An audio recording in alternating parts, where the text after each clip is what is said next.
Before we start, just a quick reminder to hit that subscribe button. Only 2% are subscribed at 1,000 subscribers. I'll be posting a special video. Grace's eyes dropped to my feet before I reached the table. Her jaw tightened and she grabbed Mark's arm like I stepped in something. I am Ethan, 30, and in that moment I was just confused. Everyone else kept talking, but I saw her staring like my shoes barked. I had not even said hello yet, and somehow I was already a problem. Yeah, the shoes were pretty loud. I bought them on a random lunch break because they made me laugh. They looked like something a kid would draw when they discover every marker at once. Walking into my parents' place, I thought the biggest issue would be teasing. I did not expect someone to stare like I brought a weapon. "You wore those," Grace breathed out the words, not even trying to soften them. She did not look at my face, only at my shoes like they offended physics. Mark followed her gaze and gave me that tight brother smile that means behave. "What is wrong with them?" I asked, already bracing for something ridiculous. I knew it would be a thing, but not this kind of thing. "They are inappropriate," she said softly, voice sharp enough to cut the air between us. "For family dinner," she pushed her chair back like she needed more distance. "I get headaches around those kinds of patterns. It is a sensitivity thing." She actually shuddered like my feet were crawling across the table toward her. The room felt smaller because everyone suddenly watched my reaction instead of their plates. "Grace is sensitive to bright stuff," Mark muttered, rubbing his thumb over her knuckles. "Could you go change for her, just wear something neutral?" My mom glanced between us and grabbed the serving spoon like it was a peace flag. "Let us all sit," she tried, voice light but eyes already tired. Nobody reached for a chair though, and we stayed locked on my stupid shoes. Here is the part where I wish I smiled and shrugged it off. Instead, I felt my chest heat up like she insulted my actual skin. "They are just shoes," I said, trying to sound casual and landing nowhere near it. "If they bug you, just do not look at them." I knew that sounded childish, but it came out before I could filter anything. Grace laughed once, no humor in it at all or anywhere. "You brought them to the table," she whispered, eyes shiny now like she was the victim. "You know I struggle with this," Mark told you. My brother did not meet my eyes, which hurt more than her little speech. In that second I realized they had discussed my footwear before I even arrived. "Nobody told me this was a medical emergency," I snapped and heard my voice spike. "If you actually have something serious, I will respect it." I meant that part. Her mouth tightened again, and she looked almost offended that I asked for proof. "I do not have to justify my body to you," she replied, rolling her shoulders back. That line hung over the table like a threat, daring me to argue. My dad finally cleared his throat and told me there were slippers by the door. "You can swap them just for tonight," he added, eyes on the floor. He was not really siding with her and just wanted this ice to crack. My mom chimed in again and promised Grace we would keep things low-key. Low-key apparently meant censoring the colors on my feet before we could eat. I walked back to the entryway and stared down at my own feet. The stupid shoes suddenly looked like a dare, not a joke anymore.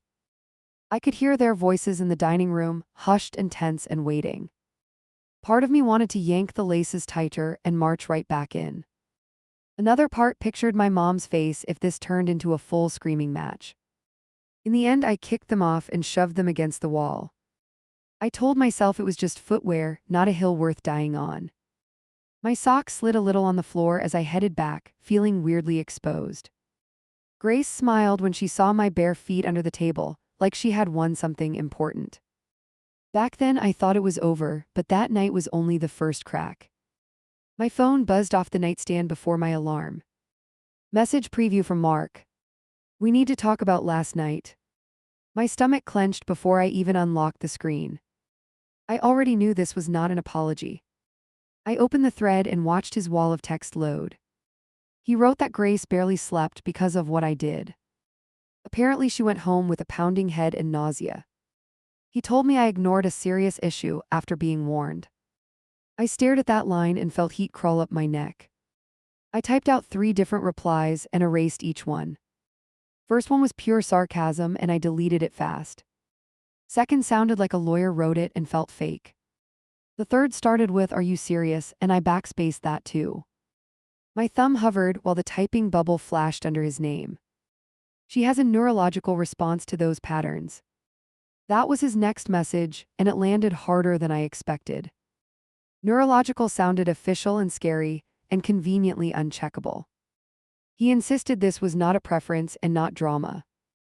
I could almost hear his voice trying to wrap nonsense in authority. I asked one direct thing. What is the actual diagnosis called? Tiny pause on the screen, then more gray bubbles appeared. You do not need the label to respect her limits. That dodge told me more than any medical term could have. Before I could answer, a new notification slid across the top.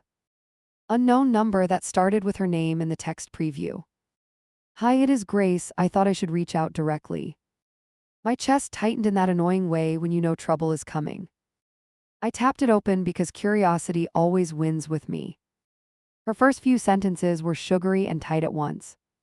She hoped I was doing well today, and then pivoted. She wrote that my footwear choice felt very aggressive and pointed. That phrase made me bark out a short laugh in my empty room. Apparently, I had weaponized sneakers without receiving the memo. Then she went further and the tone dropped all sweetness. She wrote that everyone knows what that kind of design represents now. She called it ideological imagery around future in-laws and possibly children. She told me she does not feel comfortable with that near her. The words were polite and still reeked of something uglier underneath. I read that paragraph 3 times, trying not to throw my phone. In her version, I was pushing some grand message at family dinner. In my version, I grabbed the loudest shoes on the sale rack. Somewhere between those stories sat whatever truth Reddit usually rips apart. Even remembering this now, I feel my jaw lock all over again. I finally typed out a calm response, or what passed for calm. I wore them because I like them, not to provoke you.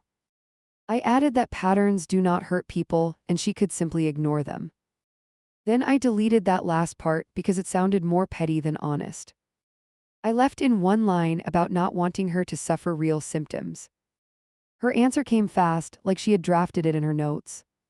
She wrote that my attitude proved I did not value her well-being. She said those visuals make her dizzy and almost trigger panic. She wrote that I violated a clear boundary by showing up like that. The word boundary sat there like a locked door between us. I asked if a doctor told her to avoid bright designs specifically. That message sat unread for a full minute then too. When the dots finally appeared again, my shoulders tensed up. I do not need to present medical paperwork to justify how I feel. We are family now, and I expected support, not interrogation. That guilt card hit harder than I want to admit now. I am not proud of how fast I started second-guessing myself. I wrote Mark on the side and asked if this was all real. Of course it is real, popped up almost immediately from him. He added that she cried on the way home because of me. Then came the part that knocked the air out of me. Grace messaged again on her own thread before I could answer Mark. If you have chosen that lifestyle, I wish you had told us earlier. My thumb froze right above the screen when I read that sentence. I actually checked the message twice to make sure I saw it right. I answered with one short line. What lifestyle are you talking about exactly? My pulse thudded in my ears while I waited. The seconds stretched and I pictured her framing every word carefully. I already knew the direction though, and that knowledge burned. She wrote that she supports everyone as people, and then twisted. She followed with, but I do not agree with that community or its agenda. Then she tied it directly to my shoes from the night before. Bringing that symbolism into intimate family spaces feels disrespectful to us. I could feel my face go hot even reading it alone. I told her I was straight because somehow that still felt necessary. I added that I still cared about queer friends and basic respect. Typing that out made me realize how low the bar had sunk. She never acknowledged that part, she just focused on herself again. She wrote that intent did not matter because her body reacts anyway. So now it was a health crisis and a moral stance combined. Neat package for something that looked a lot like plain bias. At least that is how it reads to me now looking back. That day though, I just felt like the difficult sibling messing things up. It is weird how fast you can start believing their version of you. My mom called in the middle of this ping-pong war. Her voice sounded careful and tired, like she walked on cracked ice. She asked how I was holding up with all the texting flying around. I joked it off and blamed caffeine even though my hands shook. She asked me to keep the peace for now until plans settled. I promised I would try, and that word tasted bitter. Trying meant swallowing my instinct to push back on every line. Trying meant acting like I respected a made-up allergy to colors. I told her I did not want to ruin anything important for them. She thanked me in that small, quiet way that carried its own pressure. When we hung up, I checked my phone again out of habit. New notification from a fresh group chat Mark created overnight. Title was about wedding planning and expectations for everyone involved. Under it, his last message said we would all need to discuss ground rules. And right then, I understood that the shoes had just been the opening move. The file hit our group chat with a little ding and a knot in my chest. Wedding guidelines, please read before this weekend. I watched the document load, already braced for seating charts and budgets. The third heading punched me in the face. Visual policy, clothing accessories and symbols. I skimmed the first lines and my eyes snagged on one sentence. No rainbow-themed patterns or multicolor statements of any kind. The words sat there blunt and bold like they were nothing special. Underneath, a neat explanation about avoiding triggering visual overstimulation. My thumb tightened on the phone until the case creaked. There was a line about politically loaded imagery right after that rule. It lumped rainbow stuff together with campaign shirts and protest slogans. Another note banned pride-related logos from every guest. It even mentioned children's clothing specifically, which felt extra pointed. I read the paragraph twice, each time more aware of my heartbeat. A new message popped in from Grace before I could react. Just sharing this so everyone can help make the day peaceful. She added a little heart emoji and a smile like that softened anything. My jaw clenched so hard my teeth ached while I stared at it. It was public now, not just about my shoes anymore. I dropped a short response in the chat before I could talk myself down. Why does this document care so much about rainbows and not other patterns? Tiny pause, then the typing bubble appeared under her name. Because those specific visuals are linked to movements that make me uncomfortable. There it was out in the open, no health excuse front and center. Mark jumped in with his usual calm fixer tone. Let us focus on making the environment safe for everyone. He added that Grace had been extremely anxious about this part. He described the rules as simple requests so she could relax. My thumb hovered over the screen while old resentment pressed forward. Safe from what exactly? I threw that question into the thread and watched it sit. My heart hammered while the little bubble blinked and vanished repeatedly. Finally, Grace answered and called it value clashes around that culture. She wrote that she wanted a ceremony free of sexualized messaging. That last phrase just snapped something in me. I actually laughed, sharp and humorless, alone in my kitchen. Nothing about two people marrying is automatically heterosexual and pure. I typed that out, then erased it because I knew they would twist it. Instead, I wrote, colors on a shirt are not sexual exposure. She ignored that part completely and pivoted to future children. There will be many kids there, including ours one day. I need to know no one is presenting that lifestyle as normal to them.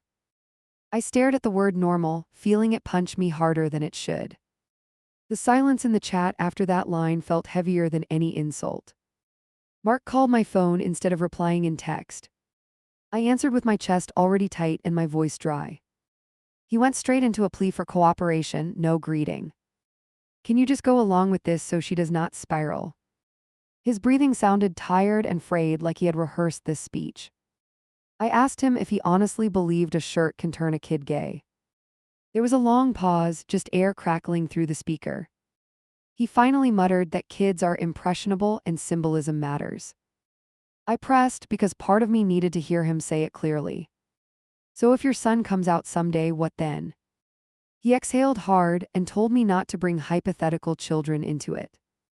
That dodge told me exactly where his head already sat. I pushed anyway because that question had been buzzing in my skull. If your kid shows up loving guys, would you ban him too? The line hung between us, way too loud in my tiny kitchen. Before he could fumble through a reply, Grace joined the call on speaker. Her voice slid in cheerful and tight, like she had not stirred anything. I am not going to have that happen, we will raise them right. I felt my stomach drop even though I knew that answer was coming. She talked over my attempt to respond, like my words did not count. She explained that too many places are pushing that message already. She listed cartoons, school clubs, and companies changing logos for June. She called it constant propaganda kids cannot filter. Then she brought it back to the wedding and her tone hardened. I refuse to have that influence present when we make vows. I asked if she realized she sounded straight up prejudiced right now. There was a sharp silence, then a little scoff in the background. I am allowed morals, Ethan, that does not make me hateful. She used my name like a warning, like I was out of line for noticing. In the moment, I almost backed down just to end the call. Instead, I forced my mouth to keep moving. Your morals should not require erasing entire people from a room. I reminded her that some of our relatives are actually queer, not theoretical. Her answer came quick, almost gleeful in its certainty. They know our stance already, they can keep that private at our event. So it was not only about my shoes or strangers online. This was targeted at our own family who had done nothing but exist. I remembered my cousin holding her girlfriend's hand at Thanksgiving once. Back then Grace kept a polite distance, now I saw what sat underneath. It clicked that this wedding would be her controlled bubble or else. After we hung up, the group chat lit again with fresh messages. Grace dropped a reminder that the dress code was not optional. She asked everyone to confirm they understood the visual restrictions. Heart emojis and thumbs up started stacking under her post. I stared at those reactions and felt this crawling shame under my skin. My mom texted me privately a minute later. She wrote that the guidelines were a bit much but manageable. She begged me not to ignite a fight before the rehearsal. I could hear her trying to hold our family together through the screen.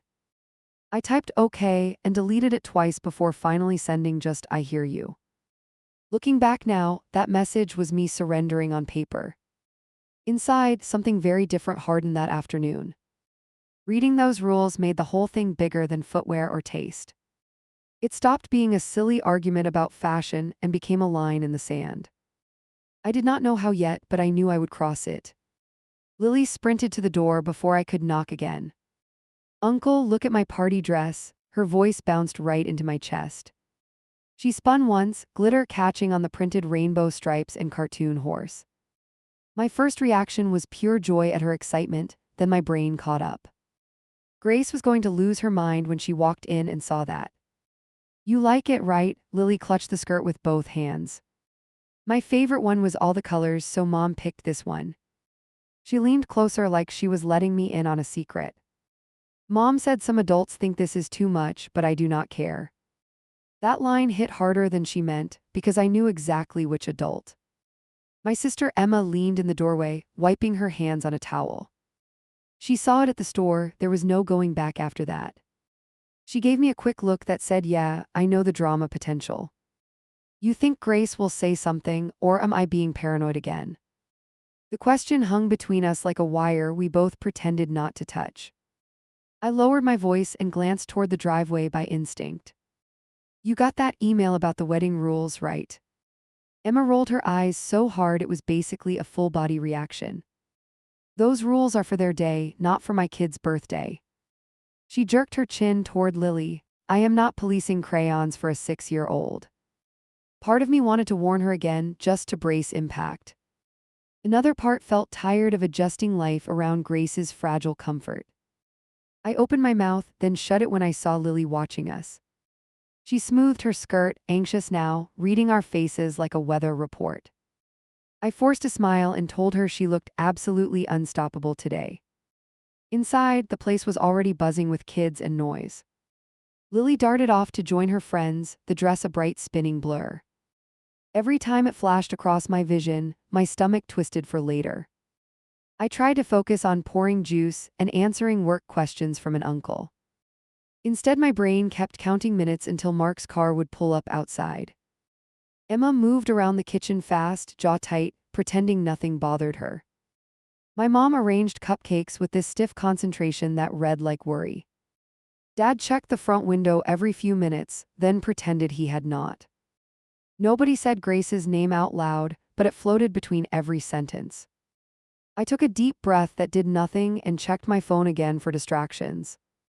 A text from Mark popped up right on schedule. "We are on our way, traffic was bad, save cake for us." Normal, casual, like there was not a powder keg of color waiting. I typed back a thumbs up, then erased it and sent got it. I almost added Lily picked something bold and chickened out at the last second. 20 minutes later, the front door opened without a knock. Lily's shout from the living room cut through the noise. "Uncle Mark, look at my dress, it is Rainbow Unicorn Day." The whole house seemed to inhale while she ran toward them. I stepped out of the kitchen just in time to see the collision. Grace's smile froze the second Lily spun for her. Her eyes locked on the multicolor skirt like it was a crime scene. Her fingers tightened around the present bag handle until it crumpled. The room around them kept moving for one strange, suspended second. Then her face shifted from polite to something tighter, meaner, almost instant. "Oh, honey," her voice came out high and thin, not warm at all. She crouched, but her body leaned back like the dress might touch her. "That outfit is a little much for a family gathering, do not you think?" Lily's grin faltered, just a slight flick at the edges of her mouth. I felt my palms heat up and slid closer so I could hear everything. Emma appeared at Lily's shoulder like she teleported there. "That outfit is what she picked for her birthday," and I said yes. She folded her arms, not loud, just immovable in that doorway. Grace stood, smoothing her hair, the friendly mask already slipping.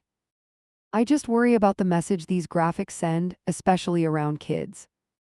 The conversations behind us began to fade, one by one. You know that feeling when a crowd senses drama before words land? Even the background cartoon song seemed to drop in volume. Emma's eyebrows shot up like she could not believe this was happening here. "Graphics," she repeated. "It is a horse in a dress, that is the message." Grace's gaze flicked to me for half a second, then back to Emma. I realize some people think this kind of design is harmless fun. Her tone sharpened on harmless like it had quotes around it. But with everything going on in society, I think we should be cautious. Lily shifted her weight from foot to foot, clutching the skirt now. "Are you saying her dress is dangerous?" I stepped in before I could stop myself. Grace's eyes snapped fully to me, irritation just under the surface. "I am saying kids are easily influenced, and certain symbols push confusion." She did not have to say which ones, we all heard it anyway. My throat went dry while Lily watched us like a tennis match. Emma moved Lily slightly behind her hip, subtle, protective. "What confusion is a 6-year-old supposed to get from colors?" Her voice was low now, with that warning tone she rarely used. Grace looked straight at me instead of at the mother of the child. "Well, you would know since you keep showing up branded like that." There it was, thrown into the open in front of everyone. A few relatives shifted, pretending to refill cups and actually listening harder. I crossed my arms so I would not ball my hands into fists. "This is not about what I wear," I told her, or tried to. "This is about you looking at a child's party dress and freaking out." She let out a short, humorless laugh that made my skin crawl. "Of course you are pretending this is innocent, that is how this works." Her gaze flicked to Lily again, then back to me, almost accusing. "It starts with bright costumes and flags, then suddenly kids question everything." Each word landed like she was listing crimes, not clothing choices. Lily's lip trembled and she tugged Emma's sleeve. "Am I in trouble?" she whispered, barely audible over the hush. Emma bent down and kissed her hair. "No, baby, you're perfect." Her jaw was shaking though, and she kept her focus on Grace. "You are not unloading your fear issues onto my daughter's birthday party." Grace straightened her shoulders, looking taller all of a sudden. "If you will not change her into something neutral, maybe we should go." She glanced at Mark like he was supposed to back her up on cue. He rubbed his forehead, caught between them, eyes already exhausted. "Can we all just breathe and not scare the kids?" he muttered. I stepped a little closer to Lily, putting myself between her and the door. You are really walking out because of rainbow fabric. My voice came out rougher than I planned, but I did not pull back. Grace's gaze hardened and she pointed toward my chest. You set this up, you knew exactly how this would hit me. The accusation caught me off guard enough that I actually laughed once. You think I masterminded my niece's birthday outfit to ruin your afternoon. I gestured toward Lily, who was now one deep breath away from crying. She picked it because she likes it, that is the entire story here. Grace shook her head slowly like she was dealing with a lost cause. You keep bringing this rainbow obsession into every family event. Her voice rose enough that several relatives turned fully toward us. First your shoes at dinner, now this dress on a little girl. She took a step closer, almost nose to nose with me. It is manipulative, and honestly it makes me feel sick. That last word landed in my chest with a heavy thud. Not just annoyed, not just uncomfortable, but sick because of me. I knew she meant more than physical cuisine. And she knew I knew. So now caring about people turns me into a disease vector. The line came out dry and bitter, way louder than I intended. Her cheeks flushed and she leaned past me like I was furniture. Sweetie, she called to Lily, voice suddenly sugary again. Do you have another dress you could wear for Aunt Grace today? Lily froze, eyes huge, then shook her head in these tiny jerky motions. This is my special one, she said, voice cracking right down the middle. Emma stepped in front of her like a shield. She is not changing, and you are not dragging her into your phobia. Grace's mouth twisted at the word phobia like she tasted something sour. This is not a phobia, this is about keeping children away from perversion. The word hit the room like a dropped plate, sharp and ugly. There it was, no more hints, no more careful coded phrases. She had just called an entire group of people perverts in front of kids. A cousin in the corner went very still, arm around her girlfriend's shoulders. My mom's hand flew to her chest, eyes wide, utterly stunned. The air itself felt tight like it could snap if someone moved wrong. I took one slow step forward until I stood almost toe to toe with Grace. You just called my friends and our own relatives disgusting in front of children. My voice shook, but I did not lower it this time. Lily's hand slipped into mine from behind Emma's elbow like an anchor. Her fingers were damp and small and scared, and that settled it. Grace looked right at our joined hands and scoffed. This is exactly what I am talking about, you keep tying kids to that agenda. Hearing her spit out the word agenda almost made me see red. You are projecting your own twisted thoughts onto colors and cartoons. I glanced at Lily, all she wanted was to look fun for her party. Grace's lip curled, and she pointed at my niece's chest like evidence. That emblem is not just a horse, and you know it. She scanned the room as if gathering a jury on the spot. Turning something innocent into a billboard for adult lifestyles is sick. There is something wrong with you if you cannot see that. Being called wrong in front of my entire family hit harder than I expected. I could feel the heat climb up my neck and into my face. A few relatives looked away, suddenly fascinated by snack plates and napkins.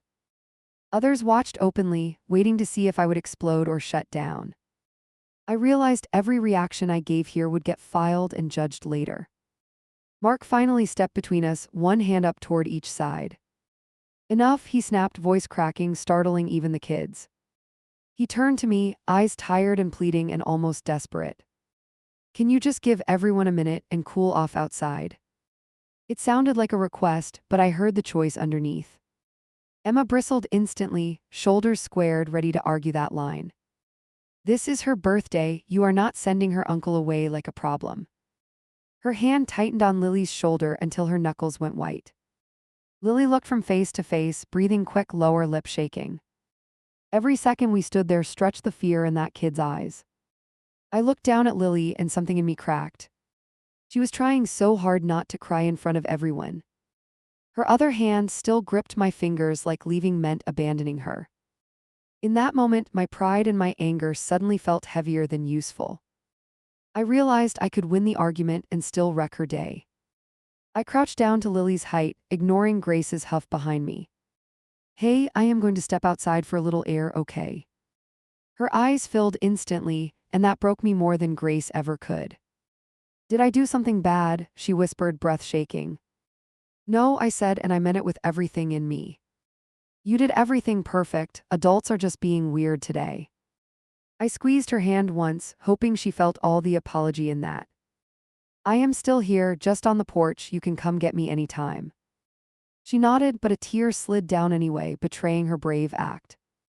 I stood up before I completely lost it in front of the whole room. On my way to the door, I heard Grace behind me. Thank you for understanding. I knew you would do the right thing. That sentence almost made me turn back around and start over. Right thing for her meant disappearing to keep her worldview comfortable. I pushed through the doorway instead, jaw clenched so hard it hurt. Outside, the air felt cooler but did nothing to calm my head. I leaned on the porch rail and stared at the yard without really seeing it. Inside, the party sounds came through the glass, muffled and uneven. Kids laughed again after a few minutes, but adult voices stayed low and sharp. I could tell the argument had not actually ended, just moved out of my earshot. I looked through the front window, careful not to be obvious about it. Grace had perched on the couch beside Lily, hands moving as she talked. Wiley's shoulders were hunched while Grace gestured toward the dress. She stroked Lily's hair with this fake, gentle concern that made my skin crawl. I knew that look, the one that rewrites events while you are still standing there. Mark hovered near them, arms folded, clearly miserable and doing nothing. Emma paced by the cake table, ready to bite through steel if needed. My mom moved between groups of relatives, murmuring, trying to smooth edges. Every adult in that room was managing Grace's feelings instead of Lily's happiness. Watching that from outside made something settle in me like a final click. Emma eventually stalked out onto the porch, letting the door swing shut. She stood beside me, arms locked tight across her chest. If she ever calls my kid corrupted again, I will lose it, she muttered. Her voice shook with fury, not fear, which somehow kept me grounded. She tried to get me to change the dress after you stepped out. What did you tell her? My voice came out low, rough, almost hoarse. Emma snorted, wiping at one eye with the heel of her hand. I told her this house is not an extension of her rehearsal dinner. She can leave anytime she wants, my kid is staying dressed.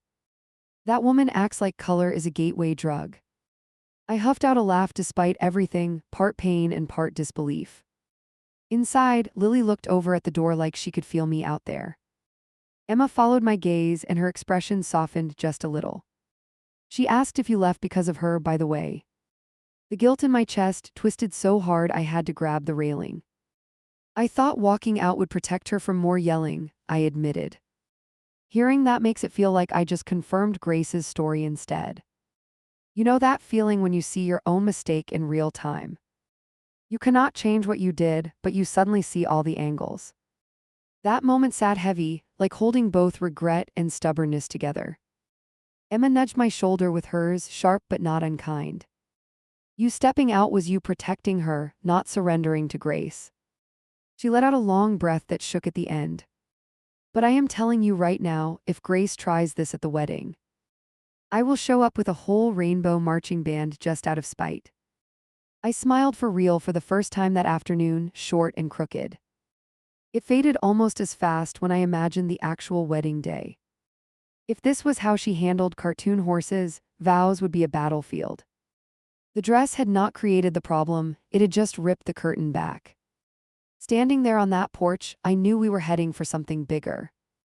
Eventually, I went back inside, because hiding forever was not an option. Lily ran over and wrapped herself around my waist like a life preserver. Her eyes still looked a little puffy, but the dress was exactly the same. Grace stayed across the room, rigid smile plastered on, not looking my way. Everyone pretended the blow-up had never happened, which somehow felt worse. Even now, writing this out, that day sticks under my skin. Not because of the shouting, but because of how normal it looked afterward. Cake, candles, presents, photos, all carefully arranged over fresh cracks. On the surface, it was just a kid's party with a small argument. Underneath, it was the moment I decided I would not fold again at the wedding. I clipped the tiny rainbow pin to my lapel with shaking fingers.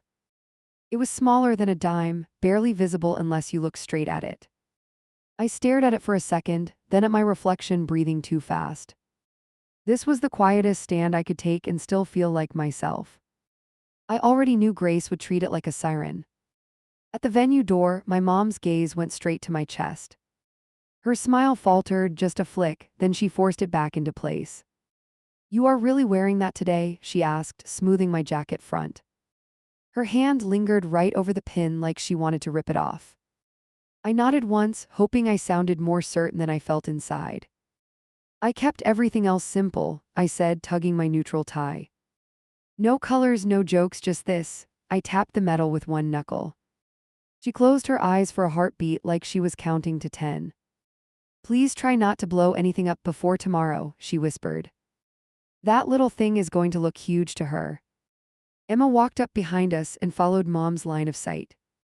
"Oh," she muttered, then let out a short, sharp chuckle. "That is going to light her fuse in 30 seconds flat." She squeezed my shoulder once, approving and worried at the same time. "Just remember, you are not the one creating the problem here."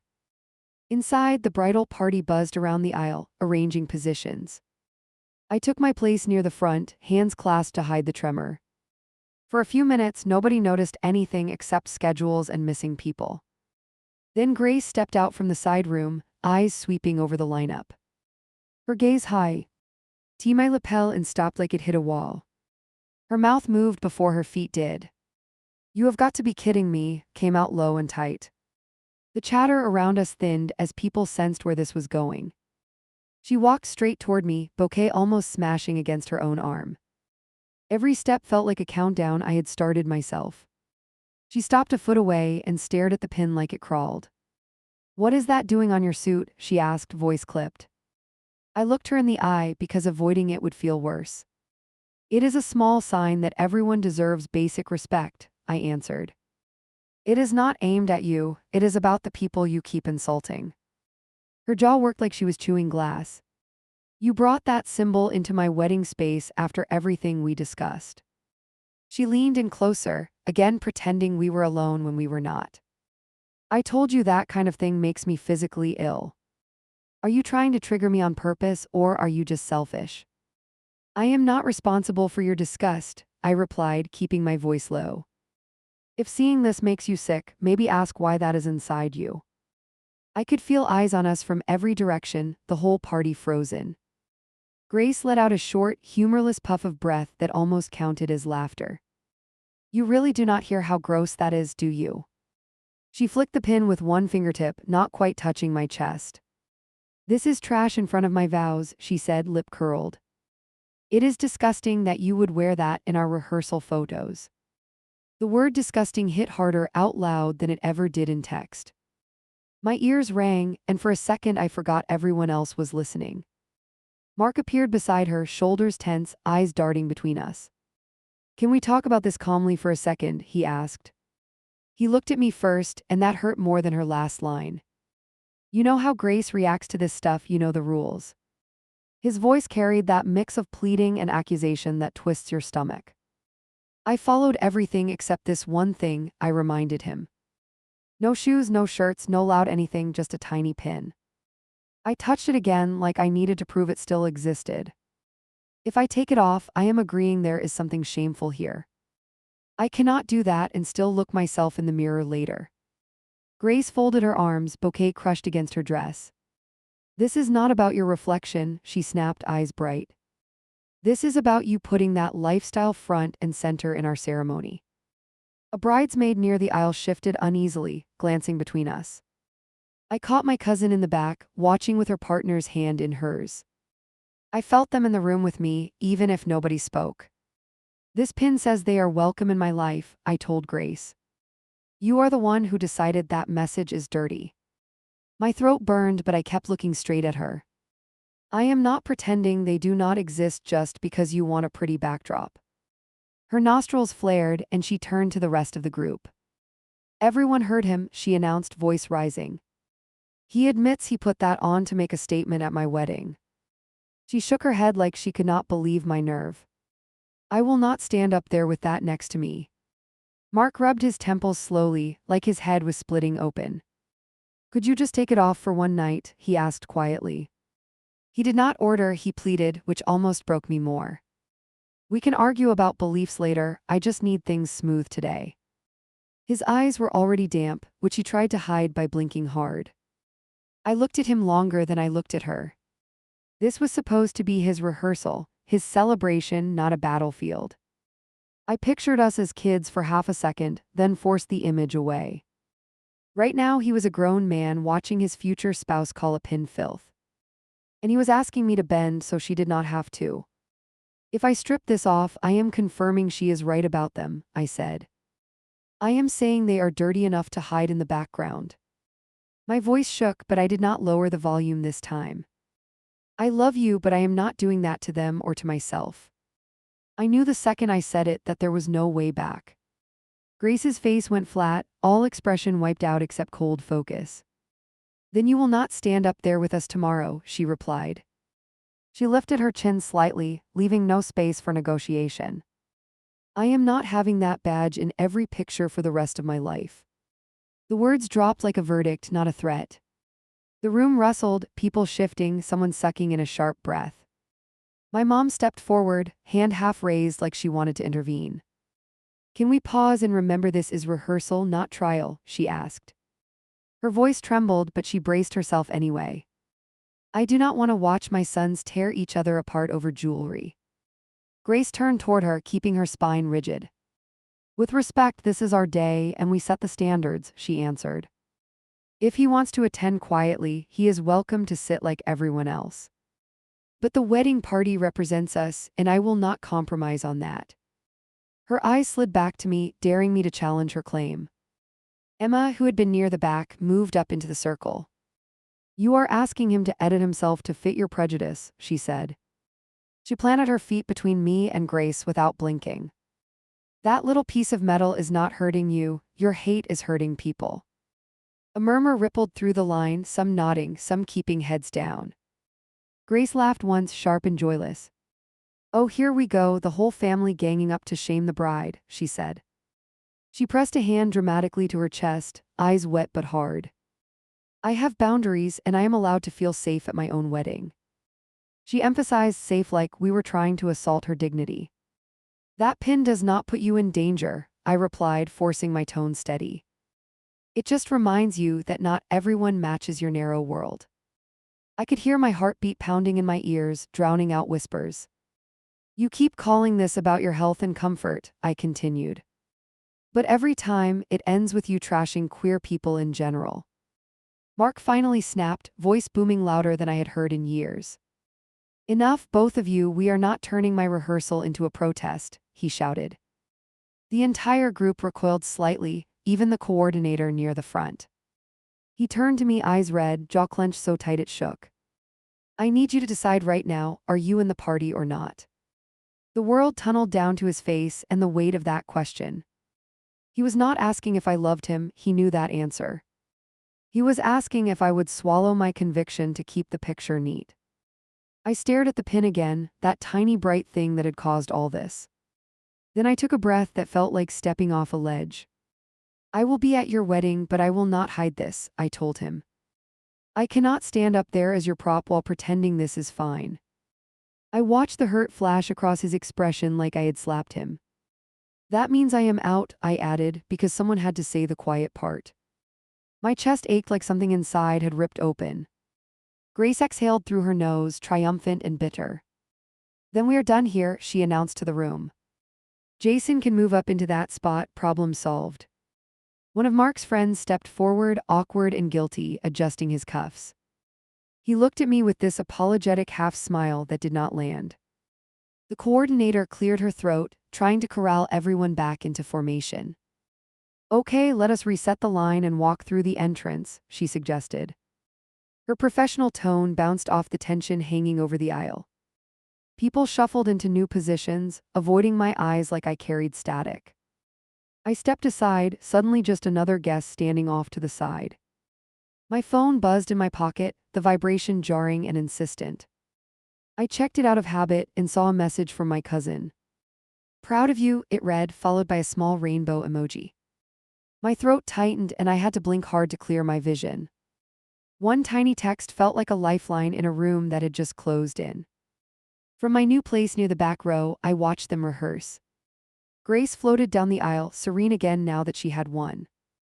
Mark waited at the front with his replacement standing just a little too straight.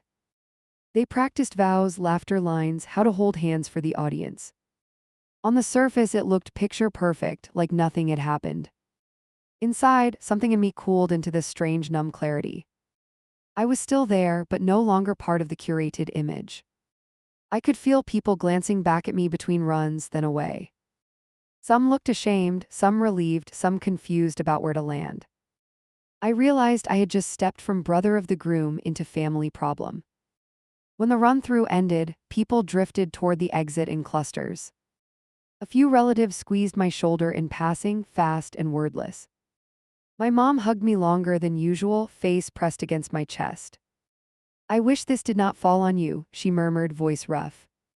She pulled back with damp eyes and hurried away before I could answer. Mark lingered near the front, fiddling with his cufflinks, avoiding my gaze. I thought about walking up, forcing one more conversation before tomorrow. Instead, I watched him lean into Grace, who curled her hand around his arm. He looked tired and small next to her rigid posture and satisfied smile. I knew then that nothing I said tonight would touch what had settled between them. On my way out, I caught my reflection again in the glass door. Suit straight, tie plain, shoulders tense, pin still glinting on my chest. I paused for half a second, fingertips brushing over the metal. Tomorrow they would walk down that aisle without me by his side. And I would sit in the crowd, aring the thing she thinks is disgusting. On the day of the wedding, I almost left the pin on the table. I stood there in my shirt, staring at that little piece of metal. Part of me said, just go without it, sit quiet, avoid explosions. Another part remembered Lily's dress and Grace's face and the rehearsal. I picked it up and clipped it back on like a dare to myself. My phone lit up before I reached the door. Mom's message popped through, short and careful and already tired. "Please be on time, no scenes, Mark is nervous enough." I typed out "I will behave, promise," and deleted the last word. I settled on "I am coming, I will be respectful," and hit send with a knot. Walking into the venue as just a guest felt strange. An usher glanced at the pin, then at the program in his hands. He pointed me toward the middle rows, nowhere near the front group. I took the folded card anyway and saw my name missing from the list. Right where I used to be listed, some other guy's name sat like a replacement tooth.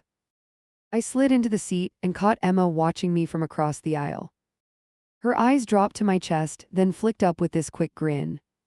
She gave a tiny nod that said, "Good, you did not cave," without words. Behind her, my cousin lifted 2 fingers in a small salute toward the pin. Those small gestures held me together more than any speech would have. The music for seating the grandparents started, and people quieted down.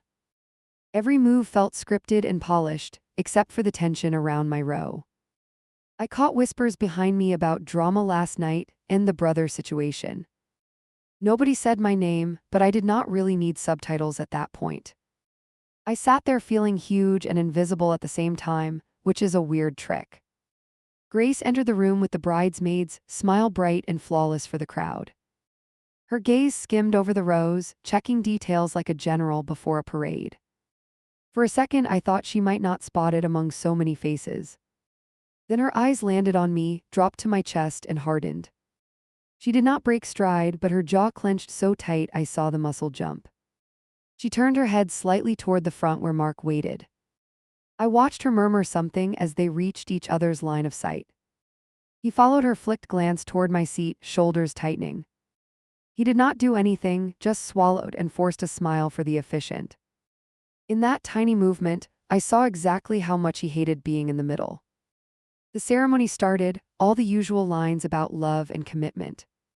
I heard them in fragments because my brain kept bouncing around.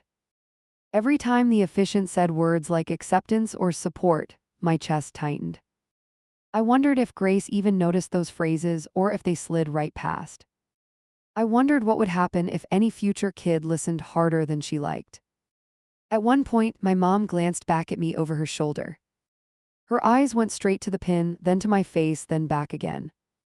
She looked torn in a way I had not seen since we were kids. Like choosing between cheering for one son or another, both losing something. She turned back to the front quickly, shoulders stiff, like even looking felt dangerous.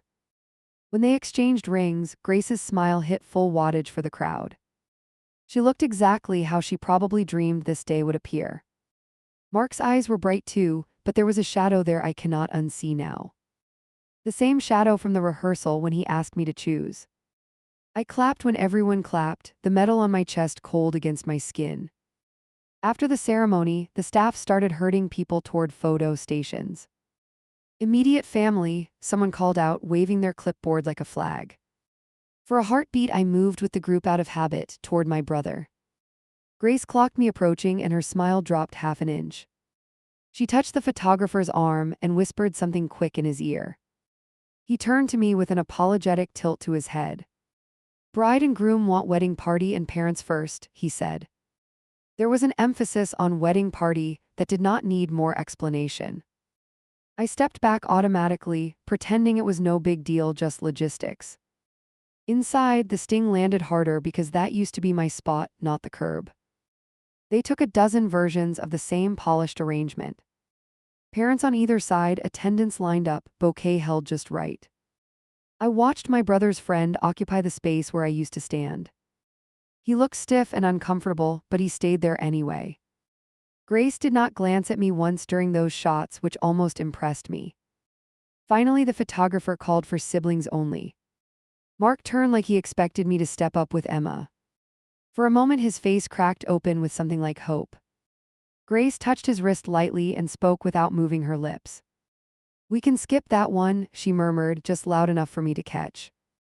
The photographer hesitated, camera halfway to his face. "It is okay, we can do one with everyone," he offered. "That is what the reception is for," Grace replied, already turning away. Emma's head snapped around so fast, I thought she might strain something. "You are cutting your own family out of your album," she barked, voice shaking. Heads swiveled in our direction, tension snapping back into full focus. Grace plastered on a smile that did not reach her eyes at all. "We are just simplifying," she chirped, gripping Mark's arm tighter. "We do not want certain things featured in the main spread." Her gaze flicked deliberately to my chest, then away like it was a stain. That line hit me harder than anything she threw in the chats. Not just unwelcome at the front, but unfit for permanent record. Emma stepped forward, jaw clenched, obviously ready to go to war. I reached out and caught her wrist before she launched. The last thing this album needed was someone sobbing on the lawn. "Let it go," I muttered, voice rough, more to myself than her. "If they want a sanitized scrapbook, that is their business." Emma stared at me like she could not believe I was folding. I was not really, I was just picking where to bleed that day. Her eyes softened, but the anger stayed simmering just under her skin. Reception time arrived, and we filtered into the hall by table numbers. My place card sat on a far side, not banished but not central either. At the same table sat my cousin, her girlfriend, and a few quiet relatives. It was the island for people who did not match the main script. In some messed up way, it felt more honest than the head table. My cousin leaned toward me, tapping the badge with one finger. "Still wearing it, huh?" she asked, smirking like she already knew the answer. "Thought about leaving it in the car," I admitted, staring at my water. Then I knew she would read that as proof she was right. Cousin's girlfriend raised her glass slightly in my direction with a small grin. Across the room, I watched Grace circulate between tables with rehearsed warmth. She hugged relatives, thanked them for coming, complimented outfits carefully. Every time a guest had even slightly bright clothing, I saw her eyes twitch. She had built a whole world for this evening where nothing challenged her worldview. Except for one small badge that kept catching the light when I moved. At one point, an older aunt came over and sat beside me. She stared at the pin, then at my face, then back again. "I lost a brother once over smaller things than this," she murmured. Her hand trembled slightly as she straightened my napkin. "Just make sure you can live with whichever part you lose." That question has stayed with me longer than any of Grace's speeches. Because the truth is, you do lose something no matter what you choose. Lose yourself by folding, or lose access by holding the line. I did not have an answer for her then, and I am not sure now. I just remember nodding while my stomach twisted itself tighter. The toast started, clinking glasses, everyone turning their chairs to face the front. Emma stood up for hers, card in hand, expression unreadable. She glanced around the room, eyes lingering on my table for a beat. I wanted to talk about how we love people in real life, she began. Not the polished kind of love that only works when everything matches. She talked about how families get messy and loud, and sometimes wrong. She mentioned raising kids who feel safe telling the truth about themselves. She said the best love does not shrink when someone shows up different. Every few sentences had this quiet double meaning that made my throat burn. Grace's smile tightened millimeter by millimeter as the speech went on. Emma finished with a simple line. I hope any future children in this family never doubt they belong. She raised her glass toward our parents and then toward me. I saw it even if nobody else tracked the angle. Grace clapped with everyone else slow and stiff, like the toast bored her. Later, while people danced and the bar line stretched long, I stepped outside. The noise inside bounced against the walls, muffled and distant from the patio. I needed air more than I needed another awkward conversation with some cousin. A few minutes into my self-imposed break, the door opened behind me. Footsteps came closer, steady and heavy, familiar even before he spoke. You could not just take it off, could you? Came from behind me. I turned and found Mark there, tie loosened, eyes tired and glassy. His gaze dropped immediately to my chest, then drifted out across the dark yard. Every time I looked over, that thing flashed at me from the crowd. He sounded less angry than exhausted, which somehow cut deeper. I leaned against the rail, fingers drumming a nervous pattern. I did exactly what I told you I would do, I answered. I stayed out of the lineup I did not make. A scene I just wore this. I tapped the little badge, feeling the sharp edge dig into my fingertip. It only becomes a spectacle when someone decides to be offended by it. He rubbed his face with both hands, dragging them down slowly. Do you understand how much pressure she was under planning all this? He asked.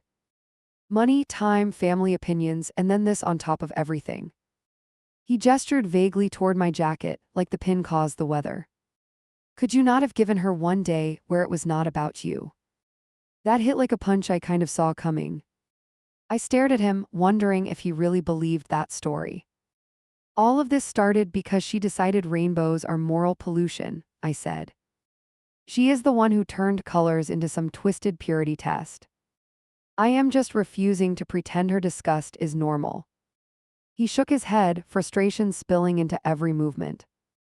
You always have to push, even when you know it will blow up, he muttered. I just wanted a smooth day, no fights, no drama, just vows. His voice cracked on the last word, and he looked away quickly. Now half the room is whispering about how divided our family is. I stepped closer, trying to catch his eyes again. They are whispering because she made rules about which people count, I told him. She banned flags and colors like germs, and you signed off on it. I knew my voice was rising, but the dam had already cracked inside. You chose her comfort over our cousin's existence, and you know it. He flinched at that, then straightened like he had to defend his choice. I chose my future marriage over your need to make a point, he replied. There are compromises in every relationship, this is just one of mine. He laughed once, bitter and thin. You think I agree with everything she says. But I cannot fight her on every topic or the relationship will implode. Congratulations, you outsourced your spine to your fiance, I shot back. Yeah, I regret phrasing it that sharp even now, but it was already out. His expression went cold in a way I had never seen before. Say what you want about me, do not talk about her like that again, he warned. Whatever you think of her, she is my family now and you are optional. That last word hit somewhere deep and ugly. Optional, like a subscription you can cancel when it gets inconvenient. I swallowed hard, feeling my throat tighten around nothing. That pin stands for people who have been treated as disposable their whole lives, I said. Hearing my own brother call me optional while defending bigotry is a trip. We stood there in silence for a long stretch, the music pulsing faintly inside. He stared out at the parking lot, jaw working like he was chewing on rocks. I watched his shoulders rise and fall, trying to imagine what future he saw. One where Grace never has to see a rainbow near her children, probably. One where I fade into holiday background noise if I show up at all. Finally, he let out a long breath that shook slightly. "I wish you had chosen me today," he said, voice low. "Not chosen the cause, not chosen your friends, just me." Those words twisted the knife, because from his angle that made sense. From mine, it sounded like he wanted me to betray people who never hurt him. "I did choose you," I answered, though it sounded weak even to me. "I came, I sat quietly, I watched you get married, I am still here. I just refused to erase entire parts of the world to keep her calm." He rubbed his eyes again, clearly done with the conversation.